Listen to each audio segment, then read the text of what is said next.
Entre les mois de juillet et novembre 1853, 100 hommes armés ont pénétré dans les marécages de la paroisse de Saint-Martin, en Louisiane. Aucun d'entre eux n'en est ressorti vivant. Avant de plonger dans cette histoire qui a traumatisé toute une région pendant des décennies, je vous invite à vous abonner à cette chaîne et à me dire en commentaire de quelle ville vous nous écoutez en ce moment. Maintenant, laissez-moi vous raconter ce qui s'est réellement passé dans ces terres maudites du sud de la Louisiane. Au début des années 1850, la Louisiane était l'un des États les plus prospères du Sud américain. Les plantations de canne à sucre s'étendaient sur des milliers d'hectares, alimentant une économie fondée sur le travail forcé de dizaines de milliers d'hommes et de femmes réduits en esclavage. La paroisse de Saint-Martin, située à l'ouest de la Nouvelle-Orléans, était particulièrement réputée pour la richesse de ses propriétaires terriens et la dureté de ses conditions de travail. La région présentait une géographie aussi fascinante que dangereuse. Au-delà des terres cultivées s'étendaient d'immenses marécages, des bayous sinueux où l'eau noire reflétait les cyprès centenaires drapés de mousse espagnole.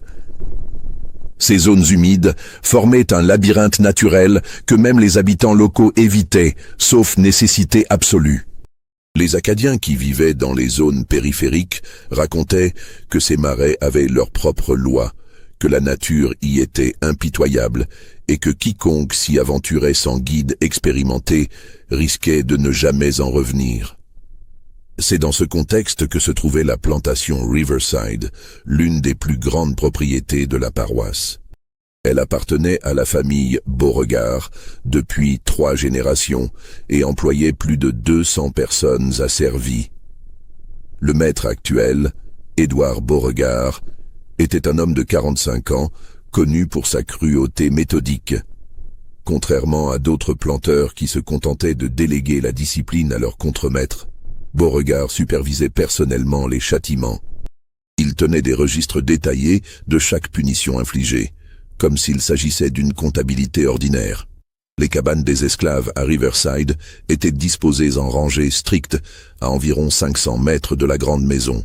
Construites en planches mal jointes, elles offraient peu de protection contre le froid hivernal ou la chaleur étouffante de l'été. Chaque famille disposait d'un espace d'environ 3 mètres sur 4, sans fenêtre, avec une seule porte qui ne fermait pas.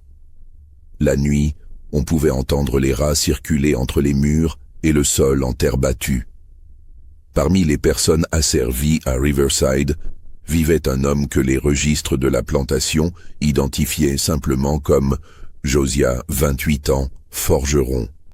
Ce que ces registres ne mentionnaient pas, c'était l'intelligence remarquable de cet homme, sa capacité à observer, à analyser, à comprendre les rouages du système qui l'opprimait. Josiah était né sur la plantation, fils d'une femme nommée Sarah, et d'un père qu'il n'avait jamais connu. Dès son plus jeune âge, il avait été formé au travail du métal, une compétence précieuse qui lui avait valu certains privilèges relatifs. Un peu plus de nourriture, un logement légèrement moins insalubre, et surtout, la possibilité de se déplacer occasionnellement entre différentes propriétés pour effectuer des réparations. Ces déplacements avaient permis à Josiah d'acquérir une connaissance approfondie de la région. Il connaissait les routes, les chemins secondaires, les propriétés voisines. Il savait où se trouvaient les patrouilles, à quelles heures elles passaient, quels contremaîtres étaient vigilants et lesquels étaient négligents. Plus important encore, il avait établi un réseau de contacts discrets avec d'autres personnes asservies dans les plantations environnantes, créant une chaîne d'information qui fonctionnait dans l'ombre du système esclavagiste. Mais ce qui distinguait vraiment Josiah, c'était sa connaissance des marécages. Pendant des années, profitant de ses déplacements, il avait exploré méthodiquement les zones humides qui bordaient les terres cultivées. Il avait cartographié mentalement les passages praticables, identifié les îlots de terre ferme cachés au milieu des eaux stagnantes, repéré les arbres creux qui pouvaient servir d'abri, observé les cycles des marées et des crues. Il avait appris à reconnaître les plantes comestibles, à éviter celles qui étaient toxiques, à suivre les traces des animaux vers les sources d'eau potable. Il avait même établi des caches secrètes dans les endroits les plus reculés. y dissimulant des provisions, des outils, tout ce qui pourrait servir le jour où il déciderait de fuir. Car Josiah savait que ce jour viendrait. Il l'avait décidé depuis longtemps, mais il attendait le bon moment, celui où toutes les conditions seraient réunies pour maximiser ses chances de survie. Il ne se faisait aucune illusion sur les dangers qui l'attendaient. Il avait vu revenir les corps mutilés de fugitifs capturés, exposés publiquement comme avertissement. Il connaissait l'existence des chasseurs de primes professionnels, ces hommes qui faisaient du traquage d'êtres humains leur métier. Il savait que la loi elle-même était son ennemi, que le simple fait d'être noir dans le sud sans papier de liberté signifiait la mort ou la recapture. Mais Josiah avait quelque chose que peu d'autres possédaient, un plan. Un plan élaboré sur des années, fondé sur une connaissance intime du terrain et une compréhension froide des faiblesses du système. Il ne comptait pas simplement fuir et espérer atteindre le nord. Il avait compris que la véritable sécurité résidait ailleurs, dans un endroit où personne ne penserait à le chercher, où les règles ordinaires de la poursuite ne s'appliquaient plus.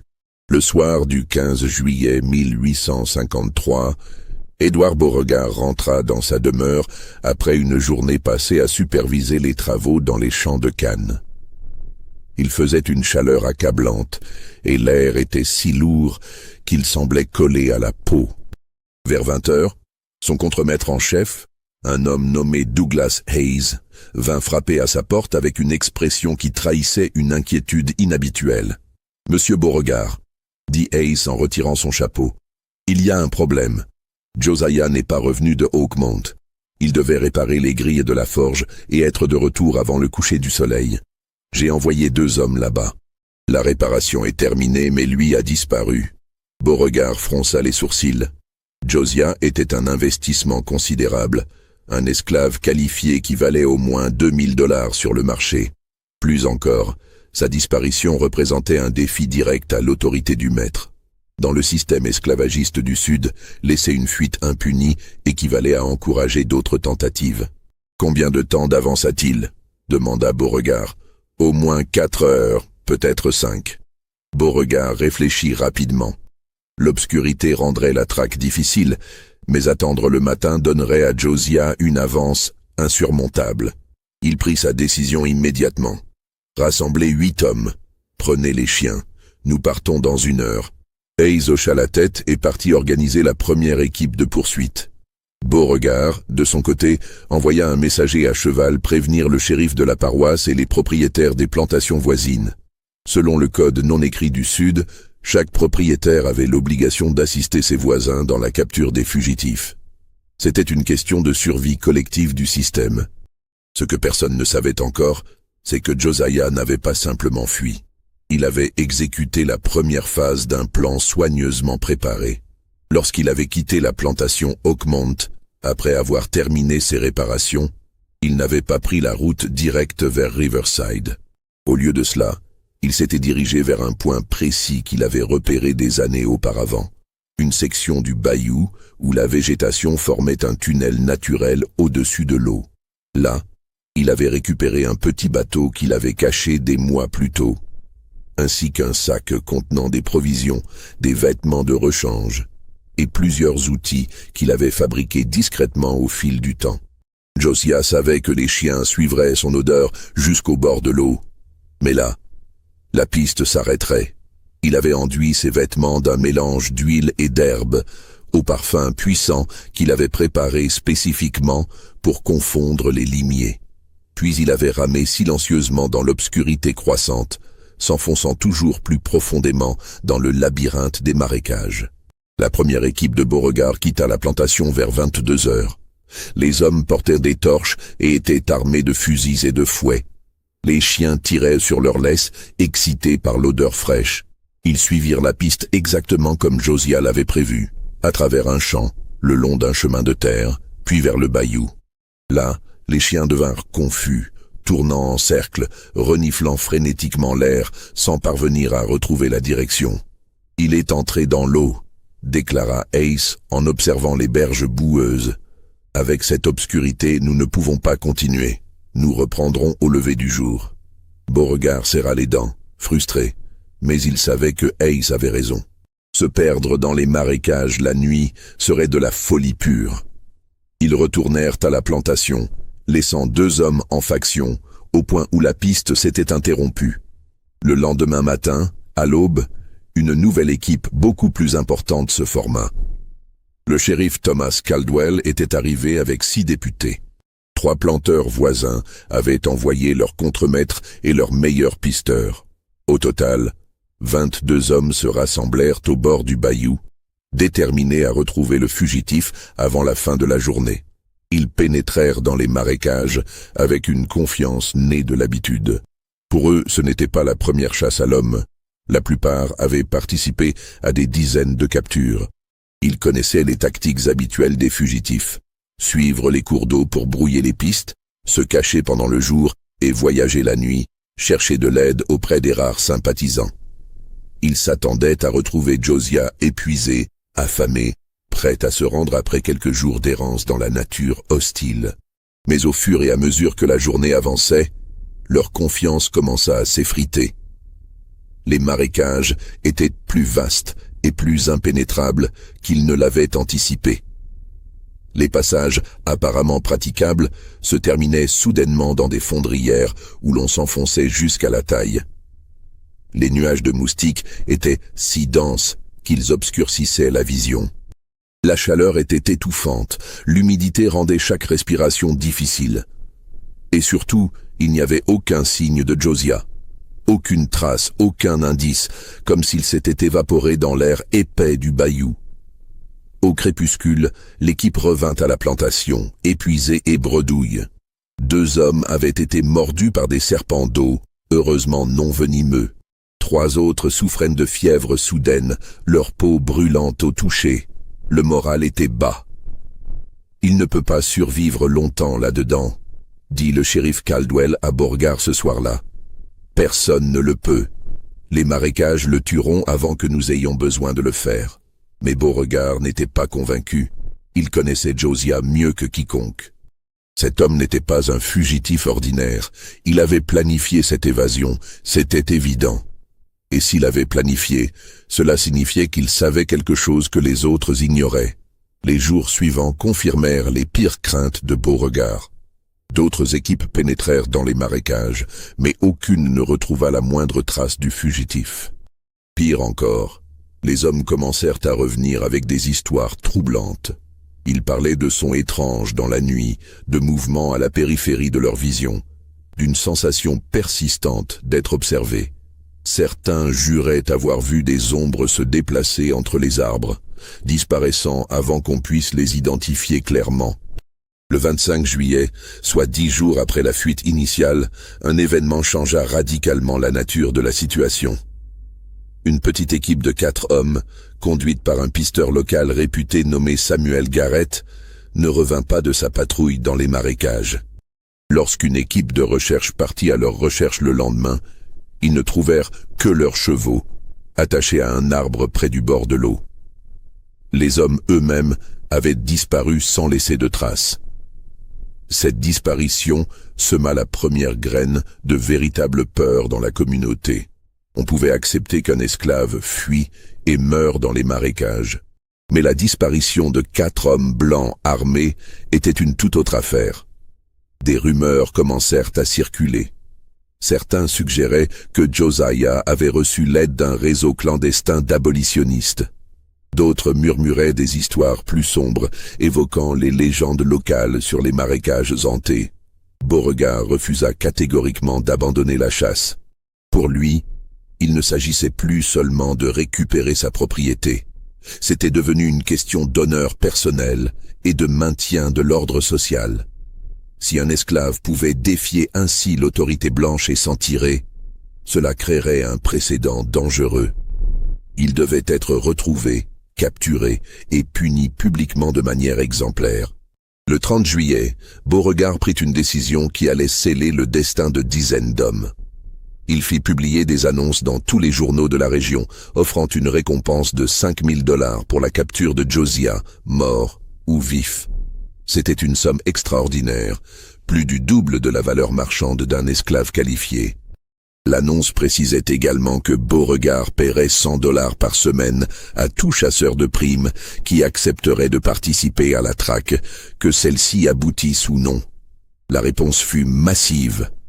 Des chasseurs de primes professionnels affluèrent de toute la Louisiane, du Mississippi, de l'Alabama et même du Tennessee. C'étaient des hommes endurcis, habitués à traquer des fugitifs à travers terrains difficiles. Beaucoup avaient des décennies d'expérience. Ils arrivèrent avec leurs meutes de chiens, leurs armes, leurs équipements de survie. Certains venaient seuls, d'autres en groupes organisés. La plantation Riverside se transforma en une sorte de camp militaire avec des dizaines d'hommes campant sur les terres de Beauregard, planifiant leurs incursions dans les marécages. Le 1er août, pas moins de 40 chasseurs de primes étaient présents. Beauregard organisa une réunion dans la grande maison pour coordonner les efforts. Il déploya une carte grossière de la région sur la grande table de la salle à manger. « Messieurs, commença-t-il, nous traquons un homme dangereux et rusé. Il connaît ces marécages mieux que quiconque, mais il est seul et nous sommes nombreux. Je propose de diviser la zone en secteurs. Chaque équipe sera responsable d'explorer systématiquement un secteur donné. Nous progresserons méthodiquement, réduisant progressivement l'espace où il peut se cacher. » Un chasseur nommé Jacob Brennan, un homme massif avec une cicatrice traversant son visage, leva la main. « Monsieur Beauregard, avec tout le respect que je vous dois, vous sous-estimez la taille de ces marécages. Ils s'étendent sur des centaines de kilomètres carrés. Un homme seul pourrait y survivre indéfiniment s'il sait ce qu'il fait, et apparemment, votre Josiah sait exactement ce qu'il fait. »« Alors que proposez-vous » demanda sèchement Beauregard. « Nous devons penser comme lui, il n'erre pas au hasard. Il a un plan, un endroit où il se cache. Probablement un campement qu'il a préparé à l'avance. Nous devons identifier les zones où un tel campement serait viable. Îlots de terre sèche, accès à l'eau potable, abri naturel. Concentrer nos recherches là-bas. » Le conseil de Brennan était sensé, et Beauregard l'accepta. Les jours suivants, les chasseurs de primes pénétrèrent plus profondément dans les marécages qu'aucune équipe précédente ne l'avait fait. Ils explorèrent des zones que même les Acadiens locaux évitaient. Et là, ils commencèrent à trouver des signes troublants. Sur un îlot isolé, ils découvrirent les restes d'un feu de camp, récent, probablement vieux de quelques jours seulement. À côté, des os de poissons et des coquilles de moules, preuve que quelqu'un vivait là et se nourrissait des ressources du marécage. Mais plus inquiétant encore, ils trouvèrent des pièges sophistiqués, manifestement conçus pour capturer ou blesser des êtres humains, des fosses camouflées avec des pieux au fond, des collets dissimulés à hauteur de gorge sur les sentiers étroits, des branches piégées qui pouvaient se rabattre violemment sur un homme distrait. Ces découvertes changèrent radicalement la dynamique de la chasse. Les chasseurs comprirent qu'ils n'étaient pas simplement en train de traquer une proie fuyante. Ils étaient entrés dans un territoire que quelqu'un avait préparé, fortifié, transformé en champ de bataille. Josiah ne fuyait pas, il se défendait. Si cette histoire vous glace le sang, montrez votre soutien en aimant cette vidéo et dites-moi en commentaire ce que vous pensez qu'il est arrivé à tous ces hommes disparus. Maintenant, laissez-moi vous raconter comment la situation est devenue encore plus terrifiante. Le 10 août, une équipe de 6 chasseurs pénétra dans une section particulièrement dense du marécage, guidée par les rapports de ceux qui avaient trouvé les pièges. Leur leader était un homme nommé Marcus de Vries, vétéran de la guerre contre le Mexique et pisteur réputé dans tout le sud. De Vries était convaincu qu'ils approchaient du campement principal de Josiah et qu'une capture était imminente. L'équipe ne revint jamais. 3 jours plus tard, une équipe de recherche retrouva leurs corps. Enfin, 3 corps sur 6. Les 3 hommes retrouvés étaient morts de manière qui glaça le sang des découvreurs. L'un avait été pris dans un de ses collets, la corde ayant serré sa gorge jusqu'à l'étouffement. Un autre était tombé dans une fosse piégée, empalé sur des pieux de bois durcis au feu. Le 3e avait simplement disparu dans les eaux noires d'une fondrière, ne laissant que son chapeau flottant à la surface. Mais ce qui terrifiait vraiment, c'était la disposition des corps. Ils étaient alignés délibérément, visibles depuis le sentier principal. Et sur un arbre voisin, quelqu'un avait gravé un message simple mais glaquant. « Partez ». Cette découverte provoqua un choc profond parmi les chasseurs. Certains commencèrent ouvertement à discuter de la possibilité d'abandonner. La récompense de 5000 $ semblait soudainement bien maigre face au risque de mort dans ces marécages hostiles. Mais Beauregard, comprenant que l'abandon collectif détruirait son autorité et encouragerait d'autres évasions, doubla la récompense.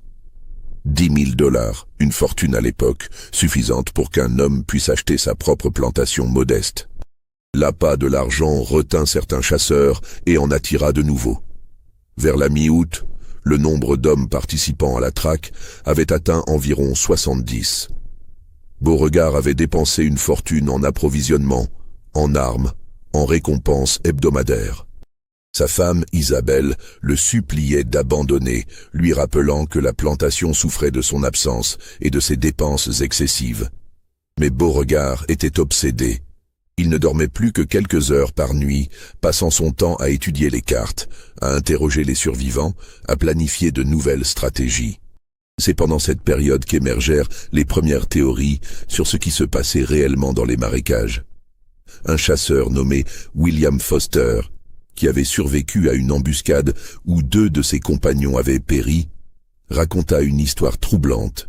Selon lui, Josiah n'agissait pas seul. Foster jurait avoir aperçu plusieurs silhouettes bougeant entre les arbres, coordonnant leurs mouvements avec une précision militaire. Il affirmait qu'il y avait au moins une douzaine d'hommes cachés dans les marécages, tous travaillant ensemble pour éliminer les chasseurs. Cette théorie se répandit rapidement et gagna en crédibilité. Cela expliquerait l'efficacité des défenses, la sophistication des pièges, la capacité à surveiller et à attaquer les équipes de chasseurs. L'idée qu'un réseau organisé d'esclaves fugitifs s'était établi dans les marécages était à la fois plausible et terrifiante pour les propriétaires de plantations. Si c'était vrai, cela représentait une menace existentielle pour tout le système esclavagiste de la région. Beauregard convoqua une réunion d'urgence avec les principaux planteurs de la paroisse. Ils discutèrent de la possibilité de faire appel à la milice d'État, voire à l'armée fédérale.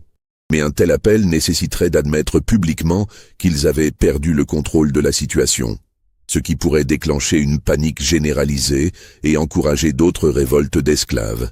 Finalement, ils décidèrent de maintenir le secret autant que possible et d'intensifier leurs propres efforts. Le 20 août, une nouvelle stratégie fut mise en œuvre. Au lieu d'envoyer des petites équipes qui pouvaient être facilement isolées et attaquées, Beauregard organisa une grande expédition de 30 hommes, tous lourdement armés et équipés. Ils pénétrèrent profondément dans les marécages, avançant en formation serrée, scrutant constamment les environs. Leur mission était claire: trouver le campement principal, quel qu'en soit le coût, et détruire cette menace une fois pour toutes. L'expédition progressa lentement pendant 2 jours, marquant leur chemin pour pouvoir revenir. Ils trouvèrent de nouveaux pièges, qu'ils désamorcèrent méthodiquement.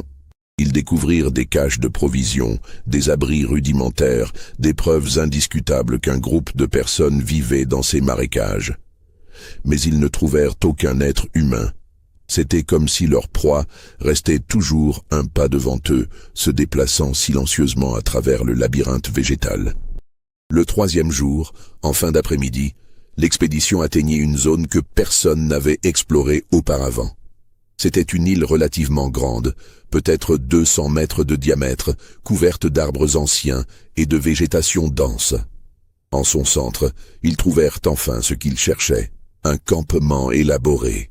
Il y avait plusieurs abris construits avec des branches et des feuilles de palmier disposées en cercle autour d'un foyer central. Des outils étaient rangés soigneusement, des couteaux, des haches, des ustensiles de cuisine. Des provisions étaient stockées dans des conteneurs improvisés, à l'abri de l'humidité. Il y avait même un système rudimentaire de collecte d'eau de pluie. Mais le plus révélateur était le nombre de lits de fortune. Les chasseurs en comptèrent 15, confirmant la théorie que plusieurs personnes vivaient là. « Nous les tenons », murmura Jacob Brennan, examinant le campement.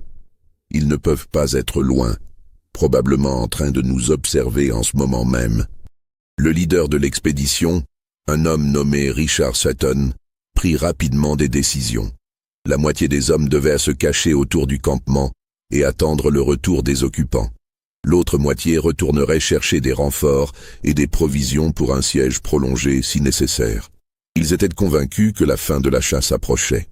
Mais cette nuit-là, quelque chose d'horrible se produisit. Les 15 hommes qui étaient restés pour surveiller le campement disparurent. Lorsque l'équipe de renfort revint le lendemain matin, ils ne trouvèrent que le silence.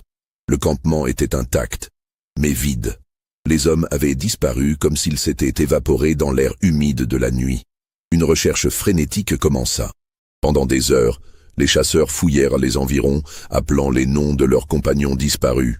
Finalement, au crépuscule, ils firent une découverte qui les pétrifia d'horreur. À environ 500 mètres du campement, dans une partie particulièrement dense du marécage, ils trouvèrent une fosse naturelle remplie d'eau stagnante.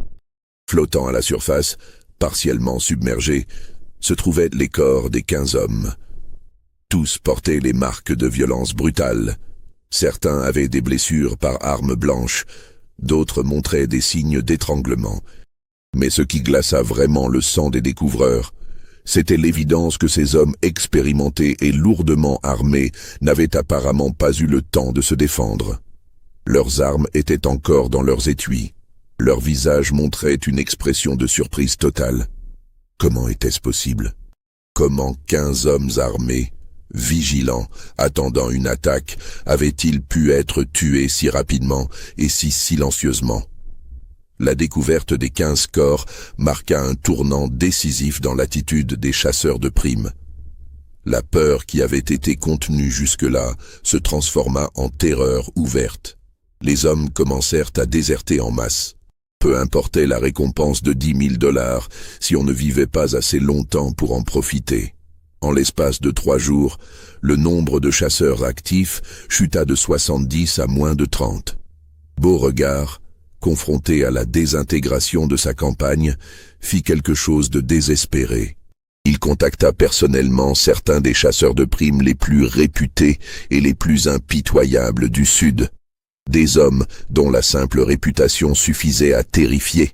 Il leur offrit des sommes exorbitantes, non seulement pour capturer Josiah, mais aussi pour rester jusqu'à ce que la mission soit accomplie, quels que soient les obstacles. 3 de ces hommes acceptèrent. Le premier était Nathan Coulter, un chasseur légendaire qui avait capturé plus de 200 esclaves fugitifs au cours de sa carrière. Le deuxième était James l'ours Patterson, un géant d'homme qui avait servi comme éclaireur dans l'armée et qui était réputé capable de traquer n'importe quoi dans n'importe quel terrain. Le troisième était Elijah Crane, peut-être le plus dangereux des 3, un homme froid et méthodique qui approchait la chasse à l'homme avec la précision d'un scientifique. Ces 3 hommes arrivèrent à la plantation Riverside début septembre. Ils passèrent plusieurs jours à interroger les survivants, à étudier les cartes, à examiner les preuves. Puis ils formulèrent leur propre analyse de la situation. « Monsieur Beauregard, » dit Elijah Crane lors d'une réunion privée, « vous avez commis plusieurs erreurs stratégiques. Première erreur, vous avez envoyé trop d'hommes inexpérimentés dans un terrain inconnu. Ils se sont comportés comme du bétail, prévisible et facile à manipuler. Deuxième erreur, vous avez sous-estimé votre adversaire. Ce Josiah n'est pas un fugitif ordinaire. C'est un tacticien accompli. Combien de personnes pensez-vous qu'il a avec lui? Demanda Beauregard. Crane réfléchit un moment. Difficile à dire avec certitude. Peut-être une douzaine, peut-être moins. Mais ce n'est pas le nombre qui compte. C'est la coordination, la connaissance du terrain, et surtout, l'avantage psychologique qu'ils ont acquis. Vos chasseurs ont peur maintenant. Ils voient des ennemis partout. Cette peur les rend vulnérables. Alors comment procédons-nous? Différemment. Petits groupes, déplacements silencieux, observation prolongée. Nous n'allons pas les traquer. Nous allons les étudier, identifier leurs patterns, leurs habitudes. Puis nous frapperons quand ils s'y attendront le moins. Cette nouvelle approche commença immédiatement. Colter, Patterson et Crane, accompagnés de 3 autres chasseurs soigneusement sélectionnés, pénétrèrent dans les marécages avec un minimum d'équipement. Contrairement aux expéditions précédentes, ils ne laissèrent aucune trace de leur passage. Ils se déplaçaient lentement, s'arrêtant fréquemment pour observer, évitant soigneusement tous les pièges qu'ils identifiaient. Pendant près d'une semaine, ils surveillèrent le campement que l'expédition précédente avait découvert. Ils notèrent que des personnes y revenaient effectivement, toujours la nuit, toujours en petit nombre. Ils observèrent leurs mouvements, leurs routines. Et progressivement, ils commencèrent à comprendre comment ce petit groupe avait réussi à tenir tête à des dizaines de chasseurs. Josiah et ses compagnons, quel que soit leur nombre réel, avaient transformé une section des marécages en un système de défense élaboré. Ils connaissaient chaque chemin, chaque passage praticable. Ils avaient établi des postes d'observation cachés d'où ils pouvaient surveiller l'approche de toute expédition. Ils utilisaient des signaux sonores, imitant les cris d'oiseaux et d'autres animaux, pour communiquer entre eux. Et surtout, ils exploitaient la nature même du terrain. Les marécages étaient leurs alliés, transformant les forces numériques supérieures des chasseurs en désavantage. Mais Crane et ses hommes identifièrent également une faiblesse potentielle. Pour survivre, le groupe de Josiah devait avoir accès à certaines ressources, eau potable, nourriture, abri sec. Ces nécessités limitaient leurs options. Si on pouvait identifier leurs sources d'approvisionnement essentielles, on pouvait tendre une embuscade efficace. Le 10 septembre, Crane pensa avoir trouvé la solution. Ses observations avaient révélé qu'il existait une source d'eau douce, un petit ruisseau alimenté par une source souterraine qui coulait à travers une section du marécage. C'était probablement la principale source d'eau potable pour le groupe. Si on surveillait ce point suffisamment longtemps, quelqu'un viendrait forcément y puiser de l'eau. Crane organisa une embuscade méticuleuse. Lui et ses 5 compagnons se positionnèrent autour de la source, parfaitement camouflés, prêts à attendre aussi longtemps que nécessaire. Ils avaient des provisions pour plusieurs jours. Leurs armes étaient chargées et prêtes. Cette fois, pensait-il, ils avaient l'avantage. Ils attendirent 2 jours entiers. Au crépuscule du 2e jour, enfin, quelqu'un apparut. C'était un homme jeune, peut-être 20 ans, portant des vêtements en lambeaux. Il s'approcha prudemment de la source, regardant constamment autour de lui. Mais il ne détecta pas l'embuscade. Les chasseurs avaient été trop patients, trop professionnels dans leur camouflage. Crane donna le signal silencieux. Les 6 hommes émergèrent simultanément de leur cachette, encerclant le jeune homme. Ils n'avaient nulle part où fuir. « Ne bouge pas !» ordonna Crane, son fusil pointé sur la tête du fugitif. « Tu es seul !» Le jeune homme leva lentement les mains, son visage exprimant la peur. Mais ses yeux montraient quelque chose d'autre. Pas de la panique, pas de la résignation, quelque chose qui ressemblait presque à de la satisfaction. C'est alors que Crane comprit, trop tard, qu'ils étaient tombés dans un piège. Le jeune homme n'était pas venu chercher de l'eau, il était un appât. Avant que Crane puisse crier un avertissement, l'obscurité croissante du crépuscule explosa en mouvement. Des silhouettes émergèrent de positions que les chasseurs avaient cru avoir vérifiées. Des cordes se tendirent, des collets se fermèrent. Patterson fut le premier à tomber, un garrot se resserrant autour de son cou avant qu'il puisse crier. Colter tira son arme, mais une branche surgit de l'ombre et le frappa violemment au visage, lui brisant le nez et l'envoyant au sol. Crane, réalisant que la situation était désespérée, fit la seule chose sensée. Il courut. Il abandonna ses compagnons et s'enfuit dans l'obscurité, utilisant toute son expérience de survie pour naviguer à travers le terrain perfide. Derrière lui, il entendait des cris, des bruits de lutte, puis un silence terrible. Il courut pendant des heures, ne s'arrêtant que lorsque l'épuisement le força à s'effondrer. Il était perdu, seul, terrifié d'une manière qu'il n'avait jamais connue dans toute sa carrière de chasseur. Mais il était vivant, et il portait en lui une connaissance terrible. Josiah et son groupe n'étaient pas simplement des fugitifs chanceux, ils étaient des combattants organisés, tactiquement supérieurs et absolument impitoyables. Crane mit 3 jours à sortir des marécages. Quand il réapparut finalement à la plantation Riverside, il était méconnaissable, amaigri, fiévreux, ses vêtements en lambeaux. Sa seule présence, sans ses 5 compagnons, racontait une histoire que personne ne voulait entendre. L'échec de l'embuscade de Crane marqua la fin de toute tentative organisée de capturer Josiah. Les derniers chasseurs de primes restants quittèrent la région immédiatement après avoir entendu le récit de Crane. Même l'appât d'une récompense de $10 000 ne suffisait plus. Le prix de cette chasse était devenu trop élevé. Beauregard se retrouva seul dans son obsession. Il avait dépensé une fortune, perdu toute crédibilité auprès de ses pairs et n'avait rien obtenu en retour. Sa plantation souffrait de négligence.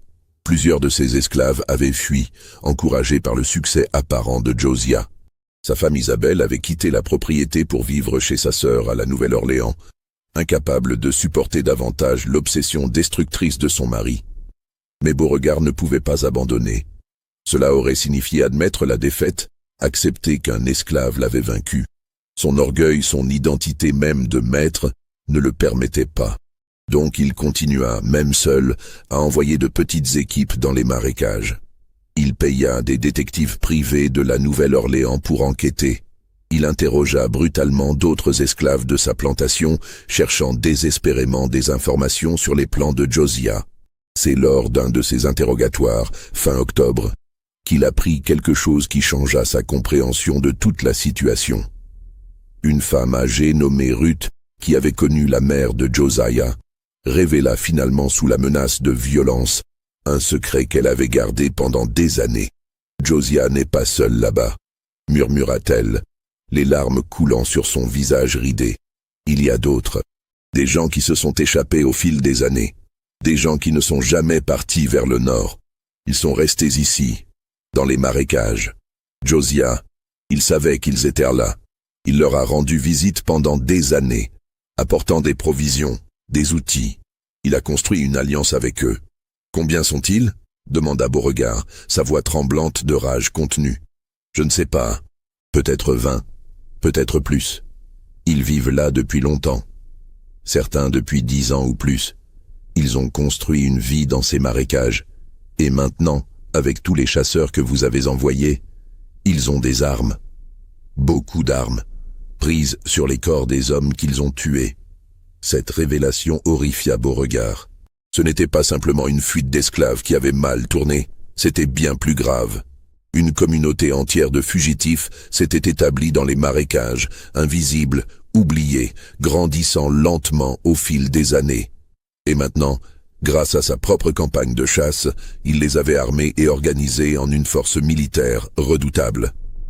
Beauregard comprit enfin l'ampleur de son erreur. En envoyant des dizaines de chasseurs dans les marécages, il n'avait pas traqué un fugitif. Il avait attaqué une communauté établie qui se défendait. Chaque équipe de chasseurs qu'il avait envoyée avait fourni plus d'armes, plus de provisions, plus de raisons de résister. Il n'avait pas chassé Josiah. Il avait nourri et fortifié ses ennemis. Le 3 novembre 1853, Beauregard prit une dernière décision désespérée. Il recruta les 20 derniers hommes qu'il put trouver, épuisant le reste de sa fortune. Il leur promit non seulement de l'argent mais aussi des parts de sa plantation s'il réussissait. C'était sa dernière tentative, son baroud d'honneur. L'expédition quitta la plantation au petit matin. Beauregard lui-même faisait partie du groupe, armé d'un fusil de chasse et d'un revolver. Ils pénétrèrent profondément dans les marécages, suivant les indications que Crane avait fournies avant de quitter la région. Ils cherchaient le campement principal, déterminés cette fois à ne pas se retirer avant de l'avoir trouvé et détruit. Mais les marécages semblaient différents ce jour-là. Plus silencieux, plus oppressants. Les hommes avançaient avec nervosité, sursautant à chaque bruit, scrutant constamment les ombres entre les arbres. La chaleur était étouffante malgré la saison avancée, et l'humidité rendait chaque respiration difficile. Vers midi, ils découvrirent quelque chose de troublant. Sur un arbre, fraîchement gravé, un message. 96. C'était un décompte. Le nombre d'hommes qui étaient entrés dans les marécages et n'en étaient pas ressortis. La peur se propagea dans le groupe. Certains hommes voulurent faire demi-tour immédiatement, mais Beauregard les força à continuer, brandissant son arme, les accusant de lâcheté. Ils avancèrent encore pendant plusieurs heures, s'enfonçant toujours plus profondément dans le labyrinthe végétal. C'est au crépuscule qu'ils le virent enfin. Josiah. Il se tenait sur un îlot de terre sèche à environ 50 mètres de distance, parfaitement visible. Il portait des vêtements qu'il avait clairement pris sur des chasseurs morts.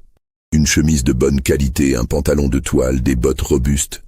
Il était seul, sans armes visibles, et il les regardait calmement, sans aucune trace de peur. « Josiah !» cria Beauregard, sa voix tremblante d'émotion. « Je te donne une chance. Rends-toi maintenant et je te promets que tu ne seras pas tué, tu seras juste ramené à la plantation. » Josiah ne répondit pas immédiatement. Il laissa le silence s'étendre, devenir inconfortable. Puis, finalement, il parla. Sa voix était calme, claire, portant facilement à travers l'air humide. « Vous ne comprenez pas, n'est-ce pas, monsieur Beauregard? Vous pensez toujours que c'est vous qui chassez. Mais depuis le début, c'est vous qui êtes la proie. » Au moment où ces mots quittèrent ses lèvres, l'îlot où se tenait le groupe de Beauregard sembla exploser en mouvement. Des cordes surgirent de l'eau, des hommes émergèrent de cachettes impossiblement proches. Le groupe de Beauregard n'était pas tombé sur Josiah. Josiah les avait guidés, étape par étape, vers cet endroit précis, une zone qu'ils avaient préparée spécifiquement pour ce moment. Le chaos qui suivit fut bref et brutal. Les chasseurs, désorientés et terrifiés, tirèrent au hasard dans l'obscurité croissante. Mais leurs adversaires connaissaient chaque centimètre de ce terrain. Ils attaquaient depuis les ombres, disparaissaient avant qu'on puisse riposter. Un par un, les hommes de Beauregard tombèrent. Beauregard lui-même se retrouva isolé, séparé de ses compagnons. Il trébucha à travers le marécage, tirant aveuglément sur des ombres, appelant désespérément à l'aide. Mais il n'y eut pas de réponse, seulement le silence épais du bayou et le son de ses propres respirations paniquées. Finalement, épuisé, il s'effondra contre un cyprès. C'est là que Josiah le trouva. Le fugitif apparut silencieusement depuis l'obscurité, portant maintenant un des fusils pris au chasseur. Il s'arrêta à quelques mètres de Beauregard, le regardant avec une expression indéchiffrable. « Pourquoi ?» demanda Beauregard, sa voix brisée. « Tout ce massacre, pourquoi ?» Josiah le regarda longuement avant de répondre. « Vous m'avez demandé un jour combien de coups de fouet je pensais mériter pour avoir mal forgé un fer. Vous vous en souvenez? J'avais 13 ans. Vous m'avez donné 40 coups ce jour-là. Vous voulez savoir pourquoi? Parce que vous pouviez, parce que personne ne vous arrêterait. Eh bien, monsieur Beauregard, maintenant personne ne m'arrête. » Ce furent les dernières paroles que Beauregard entendit. Au cours des semaines suivantes, les autorités de la paroisse Saint-Martin durent faire face à une situation sans précédent. Plus de 100 hommes étaient entrés dans les marécages au cours des 4 derniers mois. Seulement une poignée en était ressortie vivante. Les corps récupérés, quand ils purent être récupérés, racontaient une histoire de violence systématique et organisée. Le shérif Caldwell organisa finalement ce qu'il appela une expédition de récupération, non pas pour capturer les fugitifs, mais simplement pour récupérer les corps et établir un périmètre de sécurité autour des marécages. L'expédition, comprenant 30 hommes lourdement armés et se déplaçant en plein jour avec une extrême prudence, passa 1 semaine dans les zones périphériques du marécage. Ils retrouvèrent quelques corps supplémentaires, mais ils n'osèrent pas s'aventurer dans les sections profondes où la plupart des disparitions avaient eu lieu. La disparition d'Édouard Beauregard créa un vide juridique complexe. Sans corps, il ne pouvait pas être officiellement déclaré mort. Sa plantation tomba dans le chaos administratif. Sa femme Isabelle intenta une procédure judiciaire pour être reconnue veuve et prendre le contrôle des actifs.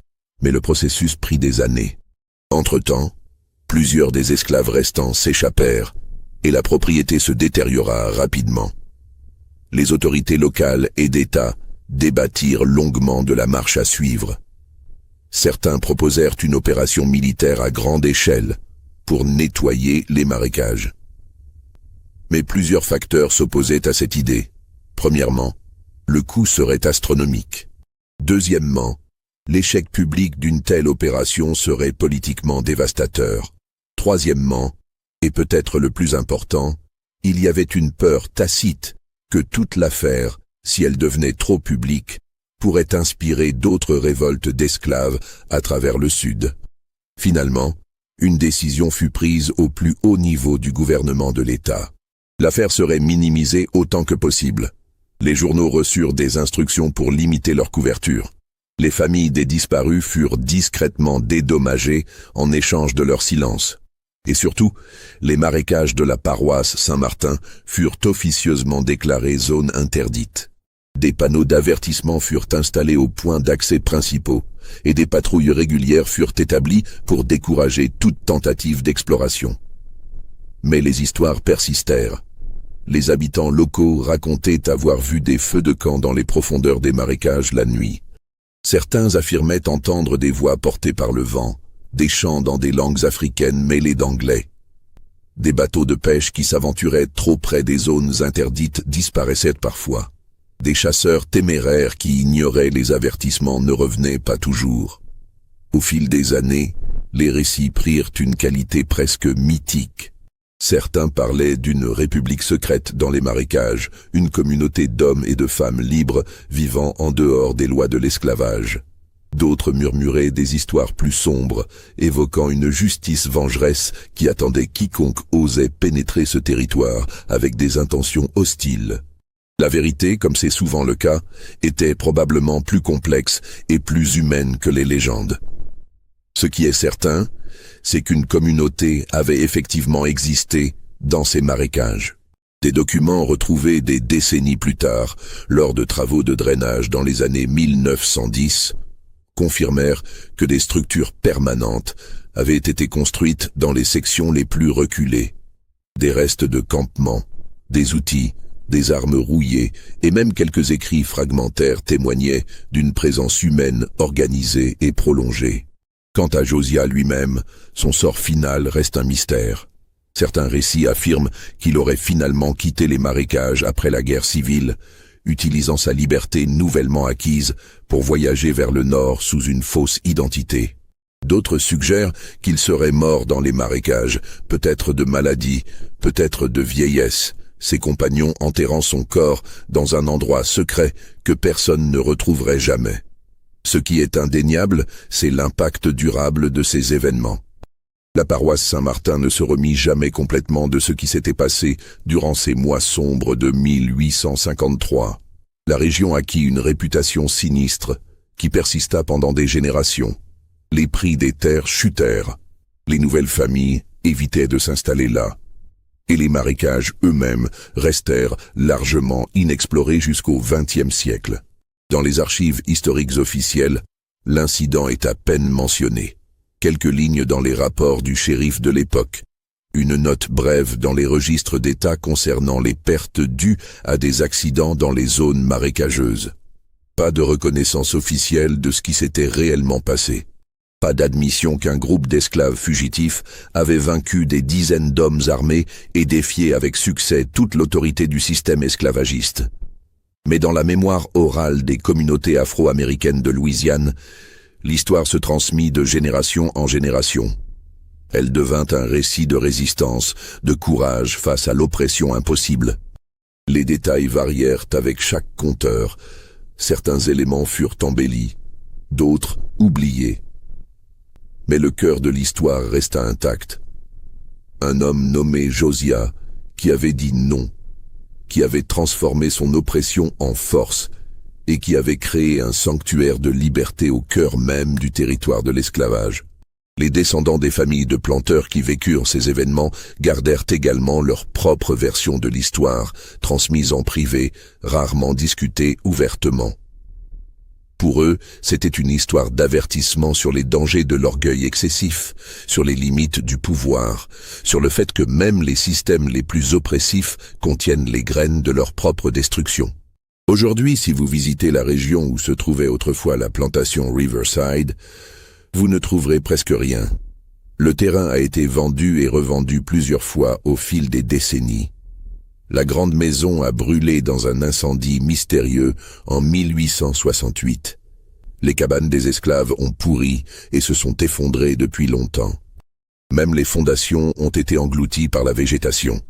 Les marécages, cependant, restent largement intacts. Ils ont été intégrés à une réserve naturelle dans les années 1970, protégés en partie pour leur biodiversité unique, mais aussi, selon certains, parce que personne ne voulait vraiment savoir ce qui pourrait encore s'y trouver. Les gardes forestiers qui patrouillent la zone évitent certaines sections, celles marquées sur leur carte avec des notes vagues sur des conditions dangereuses ou des terrains instables. Parfois, des randonneurs aventureux ou des historiens amateurs tentent d'explorer ces zones interdites, cherchant des preuves physiques de ce qui s'est passé en 1853. La plupart reviennent bredouilles, frustrés par l'impénétrabilité du terrain. Quelques-uns ne reviennent pas du tout, leur disparition attribuée à des accidents ou à une simple imprudence face aux dangers naturels des marécages.